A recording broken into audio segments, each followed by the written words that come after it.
Hello. Thank you very much to the All Ireland Institute for the opportunity to present today. I'm Craig and I work in Marie Curie's Policy and Public Affairs team in Northern Ireland. So as Karen mentioned, I've been asked to speak about Marie Curie's out-of-hours rapid response nursing service, and it's been great to hear some of the positive feedback on that service already. I think, Chris, the way you described it, you nearly did my presentation for me earlier, so thank you for that. Before I jump in straight to that, I think it's worth examining as well the overarching environment in which that service is delivered in Northern Ireland. Yep. I suppose the key sort of context, which is quite similar to what we've heard about the picture on this side of the border as well, is that there's been a massive demand or massive increase in demand for palliative care services in Northern Ireland. You know, over the last few decades, the populations continue to get older and older, and we're seeing more and more people living with chronic and terminal illnesses and multi and comorbidity. I think we get a real sort of appreciation of the scale of the challenge there if you look at the number of people on the palliative care register, and that's grown by over 200% between 2007 and 2017. And why that demand has kept on increasing in Northern Ireland, the issue is that service provision just hasn't been able to keep up. And I suppose out of hours is certainly one of the areas that's feeling that strain. It's important to acknowledge at this point, I suppose, that the colleagues providing out-of-hours services in Northern Ireland do a fantastic job, and they provide expert care and support every day and night in Northern Ireland. But there just isn't capacity in those services to meet the demands from all terminally ill patients in Northern Ireland. So, yep. And what that means, unfortunately, is that tonight and tomorrow night and for the foreseeable future, really, terminally ill people in Northern Ireland who may find themselves in a position of needing specialist out-of-hours support after 5 o'clock might not be able to access it.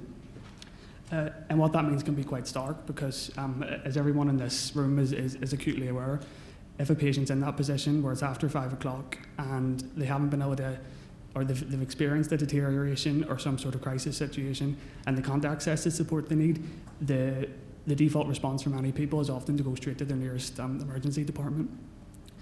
Now again, the numbers around that, they don't make pretty reading, I suppose. So if you look at 2015, for example, we've seen there were over 6,000 emergency admissions for people with terminal cancer in their last year of life, and over half of those admissions occurred out of hours.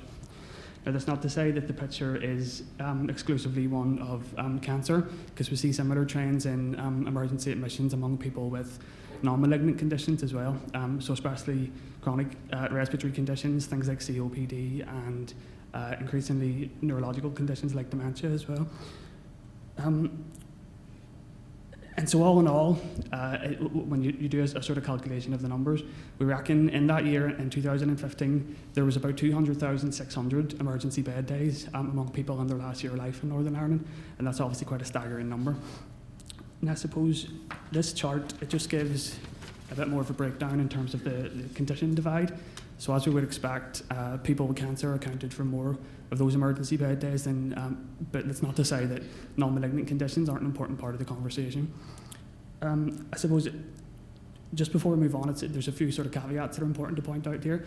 First of all, not all the people, or not all the emergency bed days that this represents will have come into hospital out of hours. It's probably fair to say they represented a significant proportion of them, but not all of them, obviously. And also as well, just to acknowledge that some emergency admissions to the hospital are necessary. You know, sometimes people will just need the care and support that's offered in a hospital setting, and that's absolutely fine. I suppose the key bit, and why we're all here today, is to look at some of those admissions that could be avoided, and to look at how we can improve capacity in the community setting, including out of hours, to ensure that people, where there are sort of avoidable admissions to the hospital, that they can be achieved. You know, if you look indeed at this experience of people who have sort of frequent attendance at ED, frequent visits to their A&E department and frequent emergency admissions, you know, the outcomes can be quite stark. So whether that's just I suppose a manifestation of the chaotic nature of a lot of ED departments, the process of waiting in wheelchairs and hospital trolleys to get a bed, but potentially for quite a long time, or just the impact that a stay in hospital can have on a dying patient's physical condition. So, and their independence as well, I suppose, in terms of things like muscle strength, for example. It can be quite stark, and that can be quite distressing for patients and their loved ones, and potentially have quite a big impact on quality of life as well. And we know, unfortunately, for some patients, once they're admitted to hospital, trying to get them back out again, out the other end, can be quite a challenge too, because of things like pressures in the social care system. For example, that's a big issue in Northern Ireland at the moment, and I'm sure it's replicated here as well. And what that can mean, unfortunately, is that for some patients, they're spending quite a long time in hospital, and in the very worst cases, potentially even dying there while waiting to be discharged. So, now that, I suppose, the purpose of that last slide, sorry, just to go back, it's not to paint hospital as this awful, scary place that no one wants to go to, and that should be avoided at all costs, because that's not the case. As I said, some hospital admissions are necessary, and some visits to ED are also necessary, but it's just to acknowledge that some of those admissions can also be avoided, and that we should try and work together, to achieve that wherever possible. I think it was a few weeks ago at another All Ireland Institute event that the Chief Medical Officer was speaking, and he said something to the effect of that it's inhumane for us to be bringing dying patients to ED departments all the time and putting them through the emergency system, when very oftentimes they would rather, and they perhaps could, be cared for in a more appropriate place, maybe somewhere like the community, for example. And I absolutely agree with them. I'm sure everyone in this room would as well. And what this quote from Elizabeth, whose father was supported by Marie Curie towards the end of his life, what it demonstrates, I suppose, is how important it is for many patients to be able to stay at home wherever they can, and indeed, if at all possible, to die there as well. So where does Marie Curie's rapid response service come into this? I think if you want an indication of how good the service is, you just have to look at how happy this woman looks. I don't think anyone in palliative care has ever looked so pleased before. But the purpose of the service is to provide flexible access to palliative care out of hours for people who have unscheduled or urgent care needs during that sort of period from 5 o'clock until the morning. It's delivered in partnership with GP out of hours, and referrals can come from quite a wide range of different stakeholders. So that could be people like district nurses, GPs themselves, the ambulance service, and I think quite importantly directly from patients and their loved ones as well. Since the start of this year, thankfully, as a result of transformation monies that were made available, I think again as Chris referenced, the service is operated in every health and social care trust in Northern Ireland, which was a big step forward, I think, for us. Right.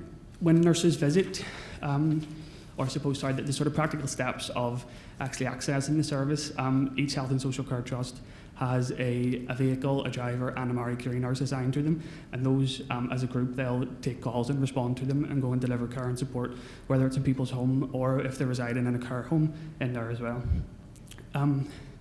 Not all patients who sort of contact the service need a face-to-face visit, and those people can be provided with support over the phone if the issue, I suppose, isn't that severe to require a face-to-face visit.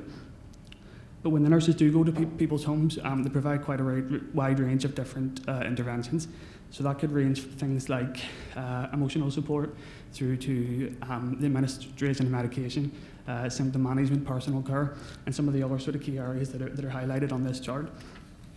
Now, I think it's fair to say from the sort of patient feedback that we've got, the people do really value the service, and patients and their carers and loved ones, they value the sort of expert care and support that is provided through the service in that out of our setting, and oftentimes helping them to stay at home.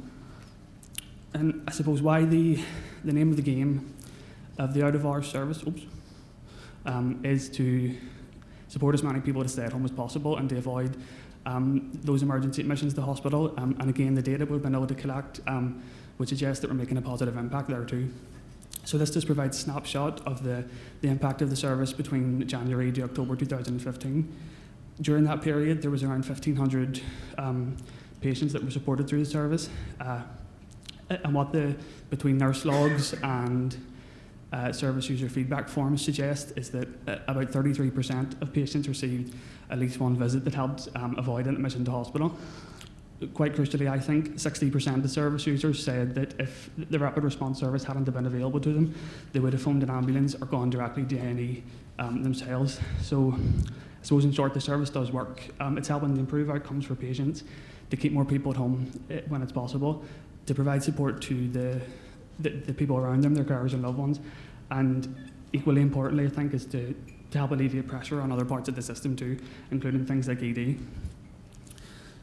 So I think it was Professor Normand earlier who highlighted that palliative care is a team game, I think was the words that he used. And it's important to acknowledge that here. You know, Marie Curie is just one service provider. This is just one service, and the provision of rapid response wouldn't be possible without the range of partners that we work with across the system, whether it's trusts that fund it or the board or the department that's working with us to extend access to it. So it really is a team game. We don't have all the answers ourselves. But I'll just end with this quote from one of the rapid response nurses, and I think what this does in 2 or 3 sentences, it really sort of not only captures what the rapid response service is all about, but it also shows the potential massive impact of for patients and their loved ones if they're able to access the palliative care they need in the out of hours period. Thank you very much.